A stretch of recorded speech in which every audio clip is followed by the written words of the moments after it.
जय हिंद दोस्तों। आज क्लास 10th के एक्सरसाइज 1.2 को हम लोग समझेंगे, पढ़ेंगे। बहुत ही बेहतरीन ढंग से यह आपको समझ में आने वाली है। पिछली क्लास में हमने एक्सरसाइज 1.1 को कवर किया था और उसके बेसिक को हमने समझा था। और आज एक्सरसाइज 1.2 को समझने के लिए एक बेसिक कॉन्सेप्ट को जान लेना जरूरी है। उसको जानने के बाद निश्चित है कि आने वाली जितने भी क्वेश्चन होंगी वो आपको बहुत अच्छी ढंग से समझ में आएगी और इस प्रकार की कोई भी क्वेश्चन आपको परीक्षा में छूटेगा नहीं। आपसे बिल्कुल आसान तरीका से बन जाएगा और बिल्कुल आसान तरीका से हम बताएंगे। तो चलिए देखते हैं। जो बेसिक है, आज का बेसिक कॉन्सेप्ट है, उसका नाम है अंकगणित की आधारभूत प्रमेय। देखिए, पिछली क्लास में प्रमेय क्या होता है या प्रमेयिका और एल्गोरिथम, इसको हमने आपको समझा दिया था। तो इन दोनों में अंतर भी हमने बताया था बाबू। तो चलिए हम लोग देखते हैं कि अंकगणित की आधारभूत प्रमेय क्या होता है। तो देखिए, अंकगणित के आधारभूत प्रमेय यहां हम लिख भी दिए हैं कि प्रत्येक भाज्य संख्या को अभाज्य संख्याओं के एक गुणनफल के रूप में व्यक्त किया जा सकता है। प्रत्येक भाज्य संख्या को अभाज्य संख्या के एक गुणनफल के रूप में व्यक्त किया जा सकता है। इतना ही आप लाइन याद रखेंगे, आपसे यह क्वेश्चन बनेगा। इसको समझेंगे के बाद इसके आगे थोड़ा सा और है कि यह गुणनखंड अभाज्य गुणनखंडों के आने वाले क्रम के बिना अद्वितीय होता है। तो चलिए इसको पहले हम समझते हैं। जैसे प्रत्येक भाज्य संख्या को, तो भाज्य संख्या आप जानते हैं कि वह संख्या जो एक और स्वयं के अलावा दूसरी संख्या से भी कटता है, उसे हम भाज्य संख्या कहते हैं। जैसे हम यहाँ 10 ही लिख दें तो 10 हमारा भाज्य संख्या है। 1 और 10 के अलावा 2 से भी कटेगा, 5 से भी कटेगा। तो एक और स्वयं के अलावा किसी और संख्या से जो कटता है उसे हम भाज्य संख्या कहते हैं। और यहाँ यह प्रमेय कहता है कि प्रत्येक भाज्य संख्या को अभाज्य संख्या के गुणनफल के रूप में व्यक्त कर सकते हैं। इसको अभाज्य संख्या के रूप में अगर गुणनखंड करें तो 2 गुने 5। देखिए, इसको हम, यह भाज्य संख्या है और देखिए इसको अभाज्य संख्या के गुणनफल के रूप में हम लोग व्यक्त कर दिए। अगर इसी प्रकार से हम आपसे कहें कि चलिए यहाँ पर 120 का जो है अभाज्य गुणनखंड निकालिए, तो अभाज्य गुणनखंड निकालने का तरीका भी हमने पिछली क्लास में आपको बताया था।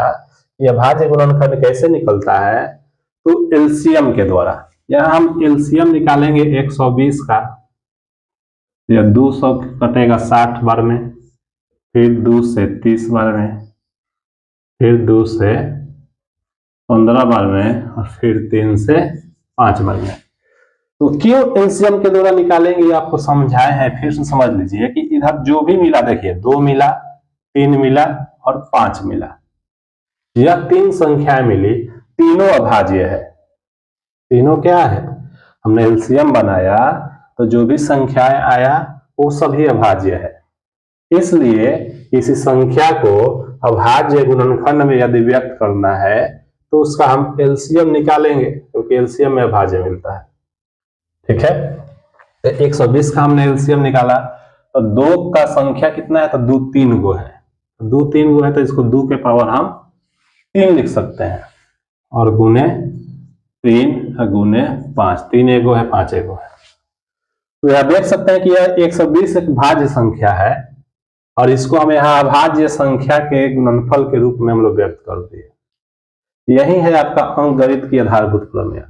और एक लाइन और यहाँ पर है कि यह गुणनखंड अभाज्य गुणनखंड के आने वाले क्रम के बिना अद्वितीय होता है। इसका मतलब क्या होता है, बात को समझिए। यह जो हमारा जो 120 को हमने अभाज्य गुणनखंड के गुणनफल के रूप में व्यक्त किए हैं, इसको हम और तरीका से भी लिख सकते हैं। मान लीजिए 3 को हम पहले लिख दें, 5 को बाद में, फिर 2 के पावर 3 को इसके बाद। तो इसमें कोई फर्क नहीं है। क्रम को अगर इन्हें उन्हें कर दे तो सेम आपका इसका जो फल आने वाला है, जो गुणनफल आने वाला है, वो सेम आएगा। इसी प्रकार से हम इसको और भी क्रम को इधर उधर कर दीजिए जाए। 5 को हम पहले लिख दें, 2 के पावर 3 को बीच में, 3 को इधर, यानी क्रम को इधर उधर किया जाए, फिर भी वह क्या होगा, एक ही होगा, एक ही जैसा होगा, सेम होगा। तो यही बात कह रहा है कि हम किसी भी भाज्य संख्या को अभाज्य संख्या के गुणनफल के रूप में व्यक्त कर सकते हैं, और वह गुणनखंड अभाज्य गुणनखंड के आने वाले क्रम के बिना अद्वितीय आता है। अगर हम इसको इसके क्रम पर ध्यान न दें, इसके क्रम पर ध्यान हम लोग न दें कि 2 की पावर 3 इधर तीसरा क्रम में आ गया, इसमें दूसरा क्रम में है, इधर पहला क्रम में है, अगर क्रम पर ध्यान न दिया जाए तो फिर यह गुणनफल क्या है, गुणनखंड क्या है, तो अद्वितीय होता है। बिल्कुल सिंपल है। अब एक्सरसाइज के क्वेश्चन को बनाने के लिए बस मात्र आपको इतना ही याद रखना है कि प्रत्येक भाज्य संख्या को अभाज्य संख्या के एक गुणनफल के रूप में व्यक्त किया जा सकता है। सिंपल है। इसको हम लोग बचपन से ही जो है गुणनखंड करते हुए आए हैं, बस यह हम लोग नहीं ध्यान दिए हैं कि यह अभाज्य संख्या को अभाज्य संख्या के गुणनखंड के रूप में व्यक्त करते हैं। ठीक है, तो बहुत ही सिंपल है यह प्रमेय।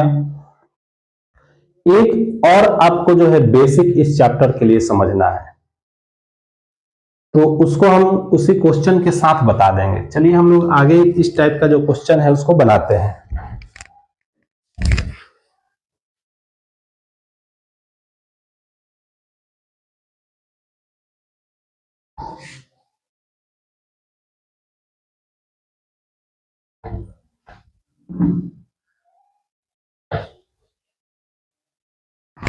देखिए, तो इस एक्सरसाइज का फर्स्ट क्वेश्चन है 140। इसको करना क्या है कि निम्नलिखित संख्याओं को अभाज्य गुणनखंडों के गुणनफल के रूप में व्यक्त कीजिए। ये जितनी संख्याएं हैं आप देख लीजिए क्या है, भाज्य संख्या है। ये 5 क्वेश्चन है, पांचों आपका भाज्य संख्या है, और इसको हमें क्या करना है, तो अभाज्य गुणनखंड के गुणनफल के रूप में व्यक्त करना है। बहुत ही आसान है।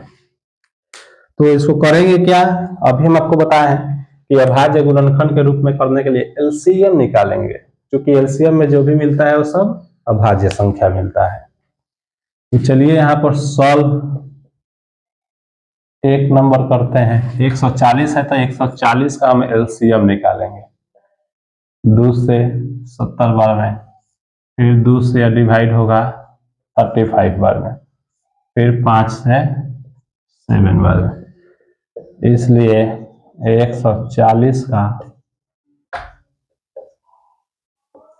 अभाज्य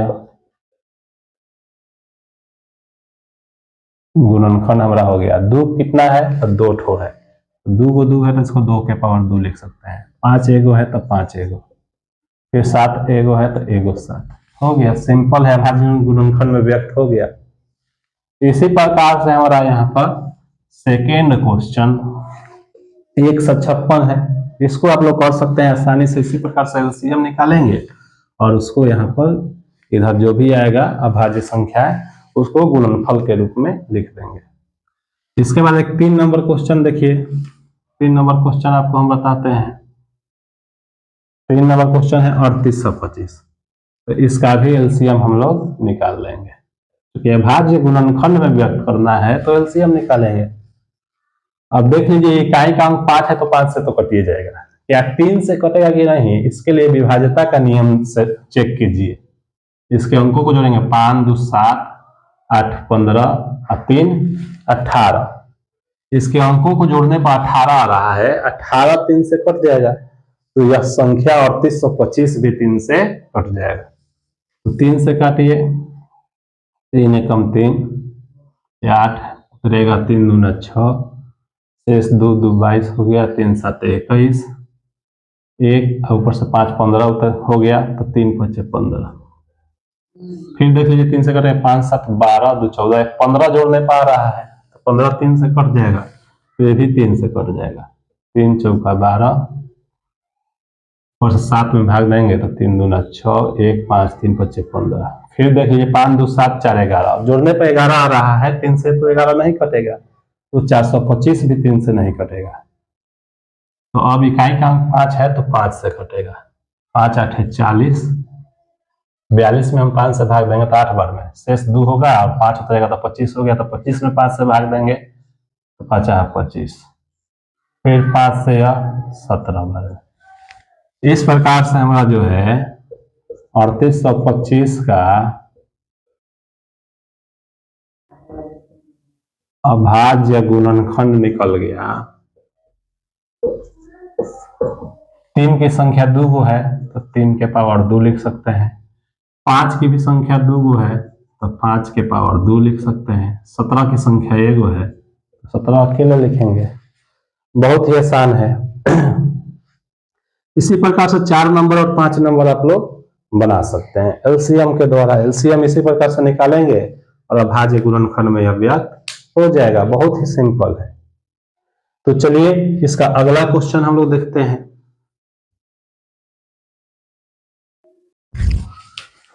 दो नंबर क्वेश्चन है, पूर्णांकों के निम्नलिखित युग्मों के एचसीएफ और एलसीएम ज्ञात कीजिए तथा इसकी जांच कीजिए कि दो संख्याओं का गुणनफल बराबर एचसीएफ गुने एलसीएम। तो प्रश्न को पहले ध्यान से समझेंगे।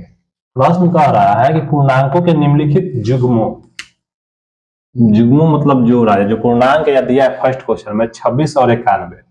देखिए एक जोड़ा है, एक जोड़ा संख्या है। तो ये जो युग्म है इसका एचसीएफ और एलसीएम ज्ञात करना है और उसके बाद जांच करना है कि ये दोनों संख्याओं का जो गुणनफल है वह एचसीएफ और एलसीएम के गुणनफल के बराबर है।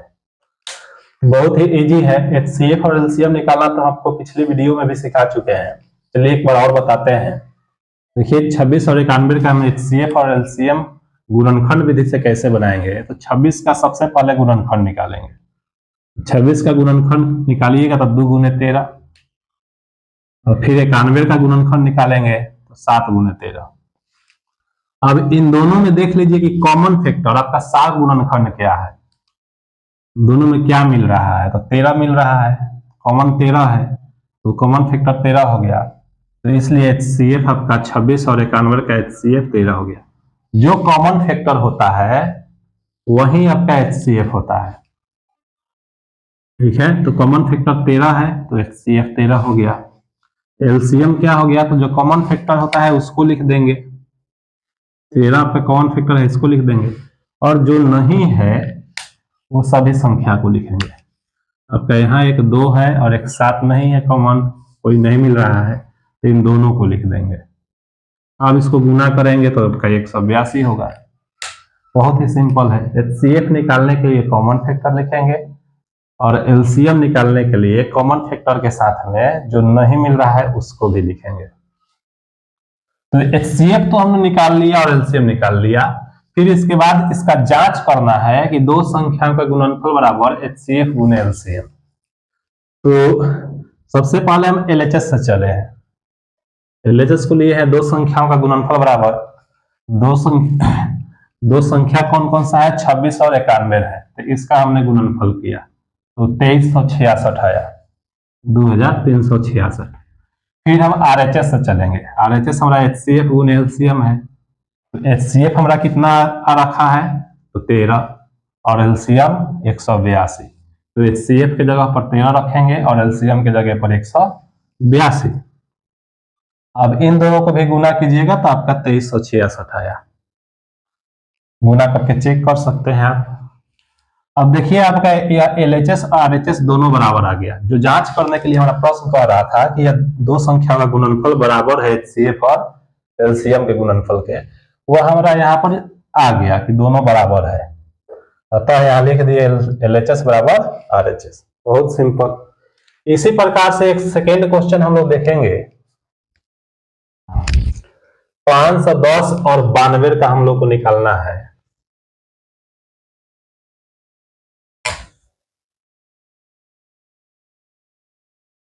पाँच 10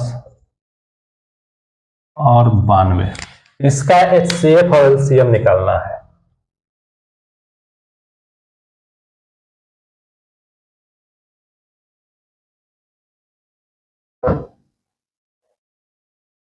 एचसीएफ निकालने के लिए और एलसीएम निकालने के लिए कौन सा विधि लगाना है तो गुणनखंड विधि से। तो गुणनखंड विधि से हम लोग को बनाना है तो सबसे पहले इसका गुणनखंड निकालेंगे। 510 का भाज्य गुणनफल, तो गुणनफल निकालने के लिए आपको अभी हम बता चुके हैं कि एलसीएम द्वारा निकालेंगे।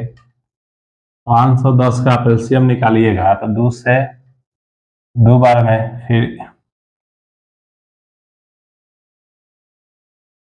255 बार में कटेगा, फिर इसको जोड़ेंगे 5 5 10 दोबारा, विभाजता का नियम से जांच कीजिए तो 12 आ रहा है जो 3 से कटेगा।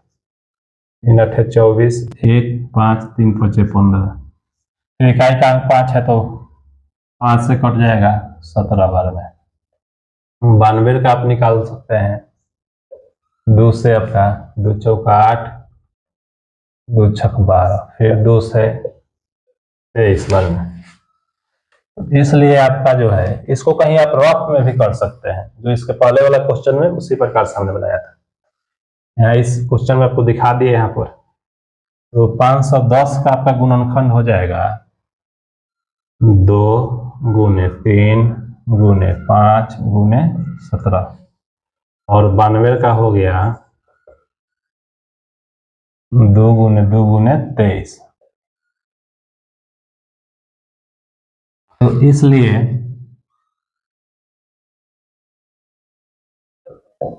कॉमन फैक्टर हम लोग का हो गया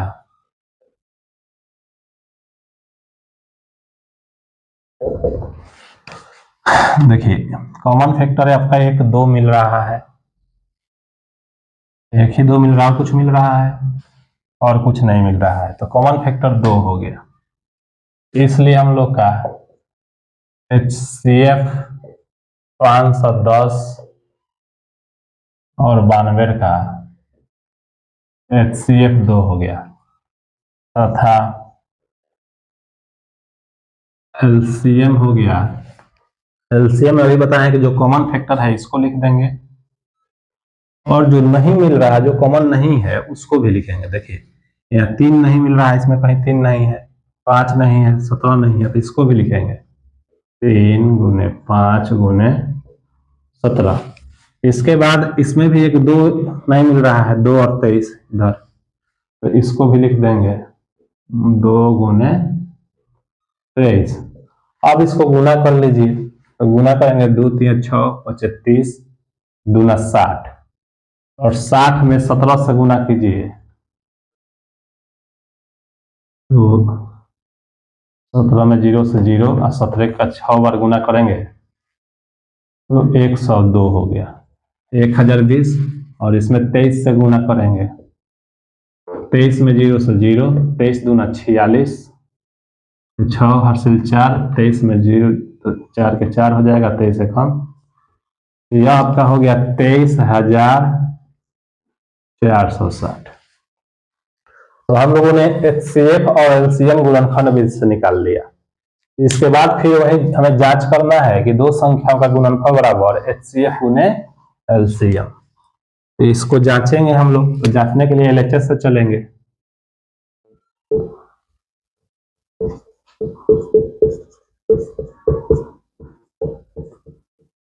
LHS से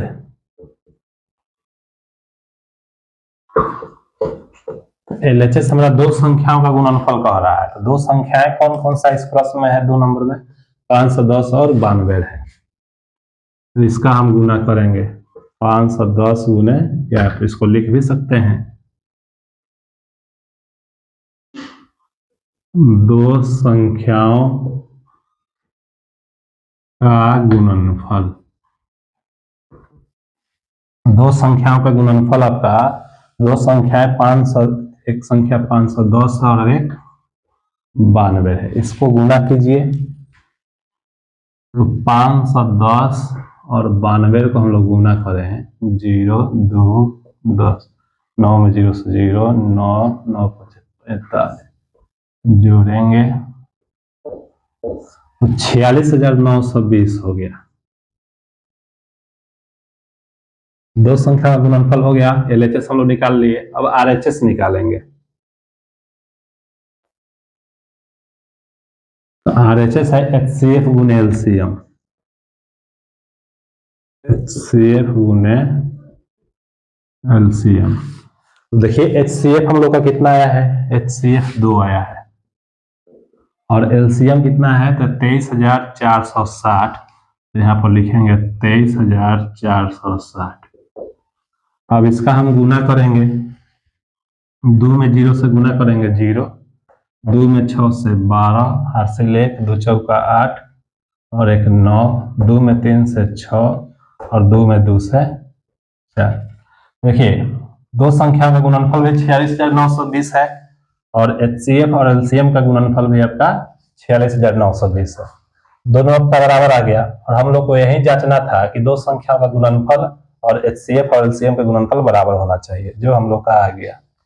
इसी प्रकार से इसका एक थर्ड क्वेश्चन है 336 और 54। तो चलिए इस क्वेश्चन को हम छोड़ते हैं आपके होमवर्क के लिए, इसको आप घर पर अपना से बनाइएगा और जांच कीजिएगा आपने कितना सीखा।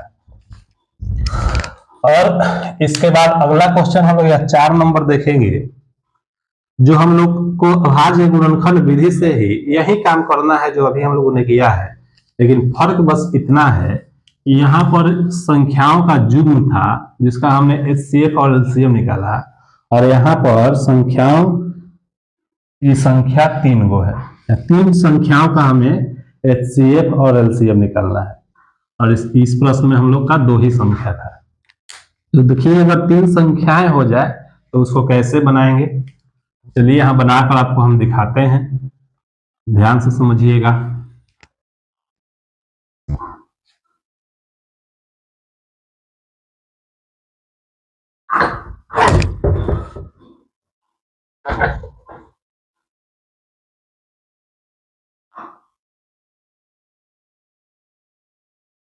देखिए तो इसका फर्स्ट क्वेश्चन है 12, 15 और 21। सेम उसी प्रकार से अभाज्य गुणनखंड विधि से हमें इसको बनाना है। तो सबसे पहले इसका अभाज्य गुणनखंड निकालेंगे, 12 का अभाज्य गुणनखंड। तो सिंपल है, आप एलसीएम भी निकाल सकते हैं, या सिंपल है आप ऐसे भी लिख सकते हैं 2 गुने 2 गुने 3। 15 का अभाज्य गुणनखंड निकालेंगे 3 गुने 5 तथा 21 का अभाज्य गुणनखंड निकालेंगे 3 गुने 7। इसलिए हम लोग का कॉमन फैक्टर क्या आ गया, कॉमन फैक्टर। तो कॉमन मतलब कॉमन फैक्टर मीन सार गुणनखंड। सार गुणनखंड क्या आ गया, तो देखिए जो आपका तीनों में मिल रहा है वही हमारा कॉमन हुआ, वही सार गुणनखंड। देखिए 1 3 यहां पर है,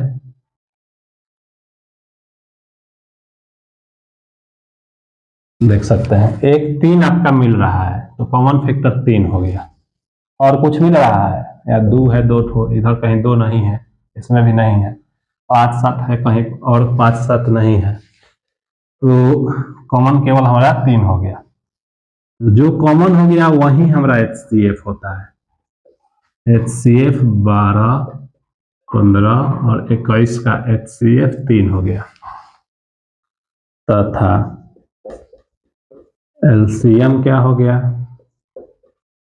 LCM में अभी बताएं कि जो कॉमन है उसको लिख लेंगे, जो LCM के लिए जो कॉमन है उसको लिखेंगे, और जो कॉमन नहीं है, जो नहीं मिल रहा है, उसको भी लिखना है।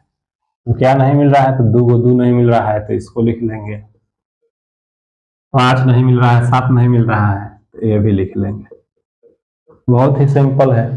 इसको गुना करेंगे, 3 में 2 बार 6, 6 में 2 से 12, 12 में 5 से 60 और 60 में 7 से, तो 6 7 42, 420 हो गया। बहुत ही सिंपल है। इसी प्रकार से यह सेकेंड क्वेश्चन है, थर्ड क्वेश्चन है, इसी प्रकार से हम लोग बनाएंगे, बहुत ही आसान है। तो इसको आप लोग बनाएंगे। इसके बाद हम लोग अगला क्वेश्चन देखते हैं, 5 नंबर क्वेश्चन। तो 5 नंबर क्वेश्चन है हमारा कि जांच कीजिए कि क्या किसी प्राकृत संख्या n के लिए संख्या 6 के पावर n अंक 0 पर समाप्त हो सकती है। हमें जांच करना है कि यह जो 6 की पावर n है, यहाँ हम कोई प्राकृत संख्या रखें, किसी भी प्राकृत संख्या n के लिए n के स्थान पर 6, n के स्थान पर आप प्राकृत संख्या हमारा होता है 1 2 3, यही प्राकृत संख्या होता है। तो यहाँ n के स्थान पर 1 रखिए, चाहे 2 रखिए, या 3 रखिए, या 4 रखें, या कुछ भी रखें, तो क्या इसका जो क्रिया हम लोग करने पर जो आपका इकाई अंक आएगा, क्या वो 0 आएगा?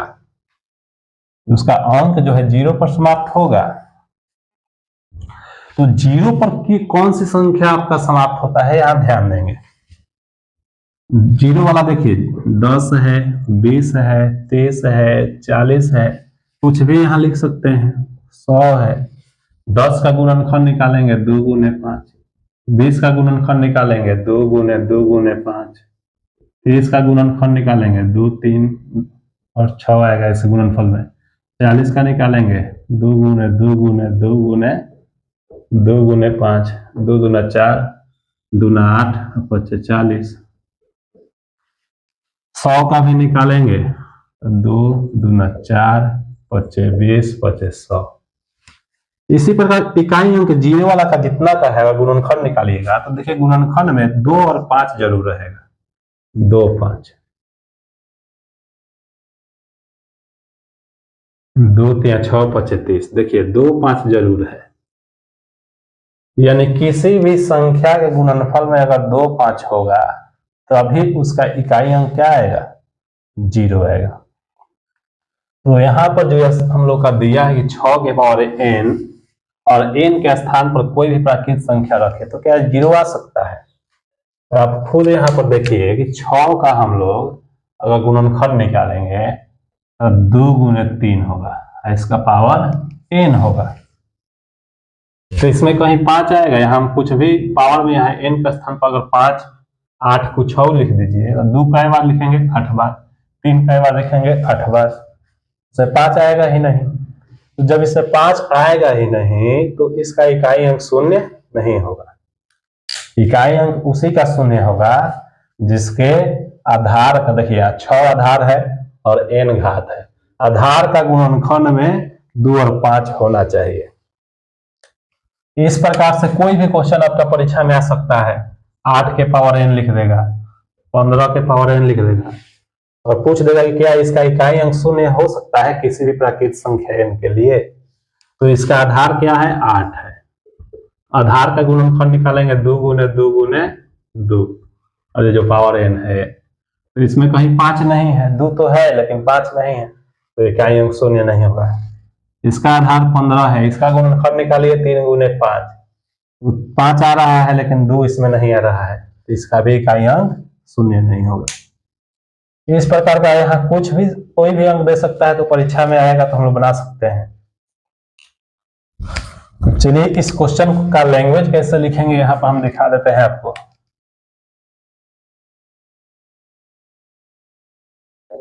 छह के पावर n को हम लिख सकते हैं 2 गुने 3 के दी होल पावर n।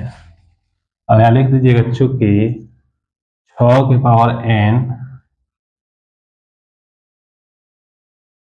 के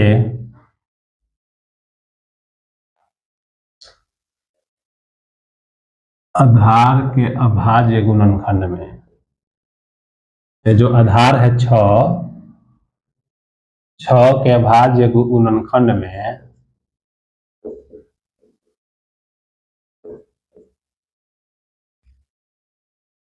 2 तो है लेकिन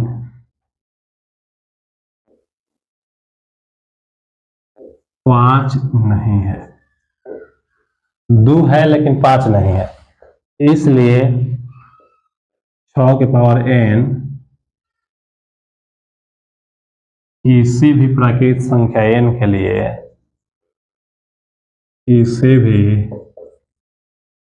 प्राकृत संख्या n के लिए अंक शून्य पर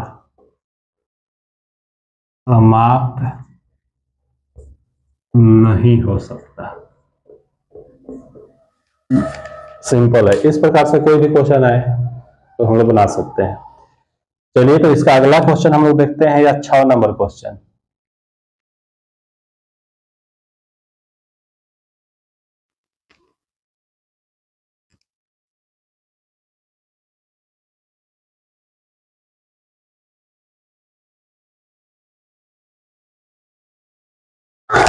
6 नंबर क्वेश्चन है कि यह जो हमारा संख्या दिया है इसे हमें व्याख्या करना है कि यह भाज्य संख्या क्यों है।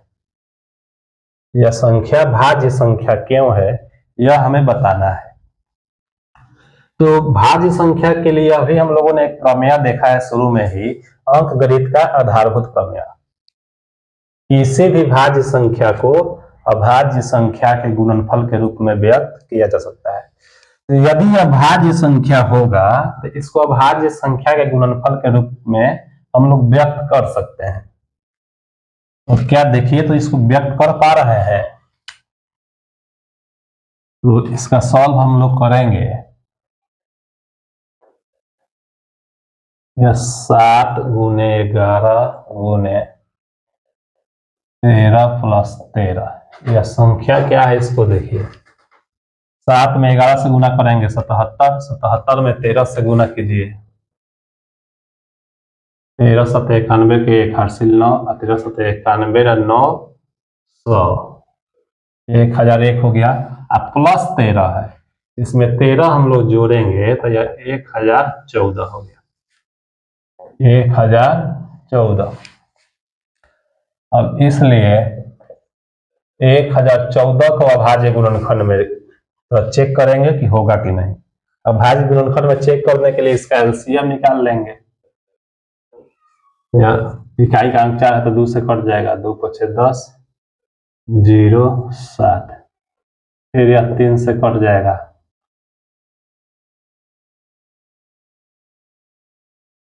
फिर यह 13 से कट गया 13 बार में, यह हो गया 2 गुने 3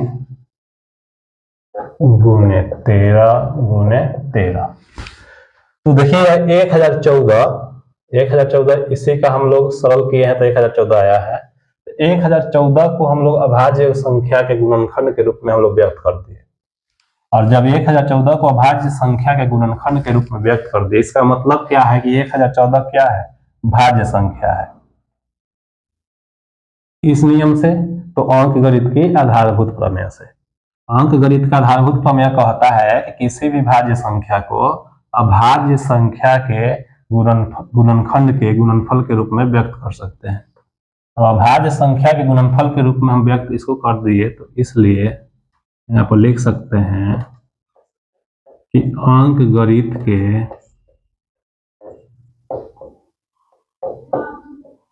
आधारभूत प्रमेय से 1014 है, इसी को सॉल्व करने के बाद 1014 आया है। तो अंकगणित के आधारभूत प्रमेय से 7 गुने 11 गुने 13 प्लस 13 एक भाज्य संख्या है। प्रश्न हमारा पूछ रहा था कि इसको व्याख्या करना है कि यह भाज्य संख्या क्यों है।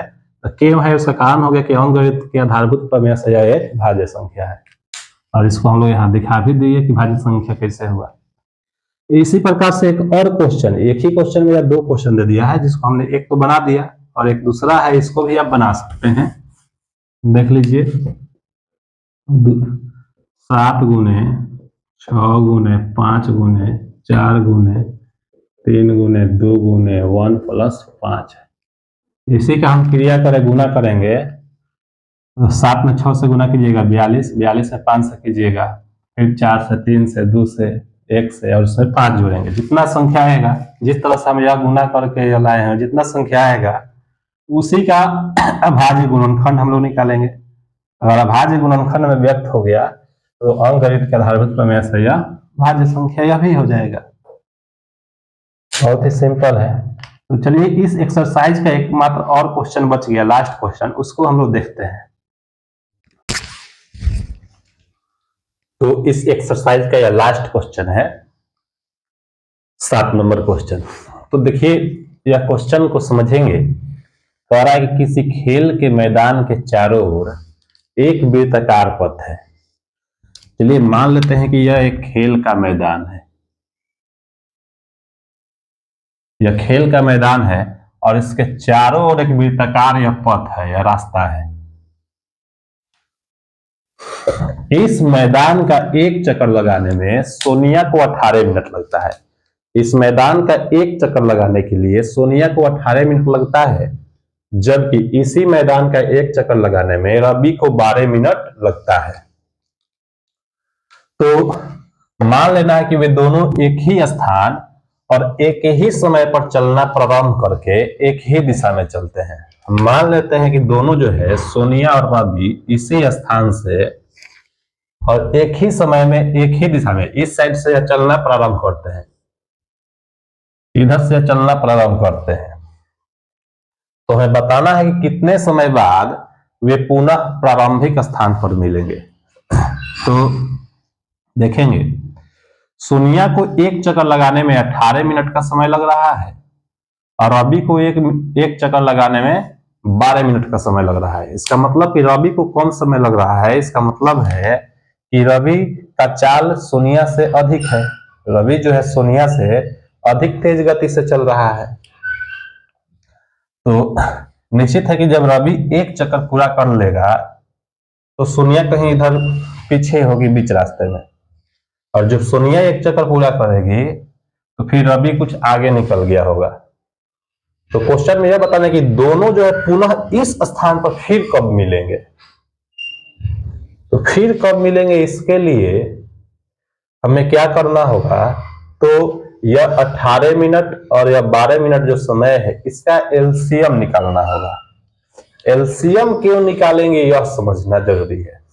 मेन यही चीज है, एलसीएम क्यों निकालेंगे। तो एलसीएम का मतलब होता है कि एलसीएम वह सबसे छोटी संख्या होती है जिसमें दी हुई संख्याओं से पूरा भाग मिलता है। बात समझेंगे ध्यान से। ये जो 18 मिनट है और 12 मिनट, इसका एलसीएम निकालिएगा तो 36 आएगा।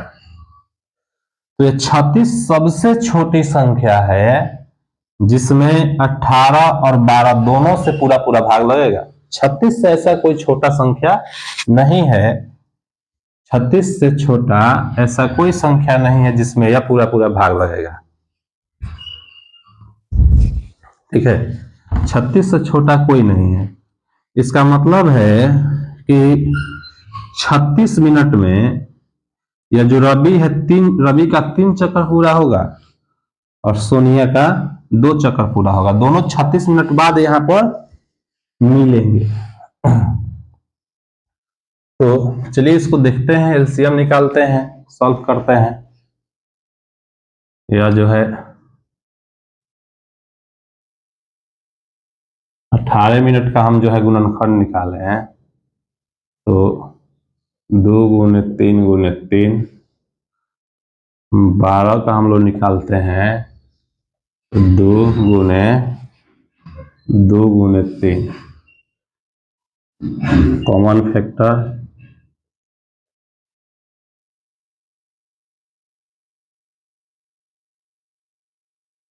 फैक्टर एक 2 मिल रहा है, इसलिए हम लोग का एलसीएम हो गया। अभी आपको बताए हैं कि जो कॉमन फैक्टर है एलसीएम में वो भी लिखेंगे और जो नहीं कॉमन है उसको भी लिखेंगे। तो एक कॉमन ये भी है, तो एलसीएम में आपका या दोनों हो जाएगा, कॉमन आपका हो जाएगा, और जो कॉमन नहीं है उसको भी लिखना है। या 3 भी लिखेंगे और 2 भी लिखेंगे, या कॉमन नहीं है 3 भी लिखेंगे और 2 लिखेंगे। अब इसको गुना करेंगे, 2 में 3 से 6, में 3 से 18, दूना 36, यानी इसका एलसीएम 36 है। अतः 36 मिनट बाद जो है सोनिया और रवि दोनों इसी स्थान पर पुनः मिलेंगे। अतः 36 मिनट बाद पुनः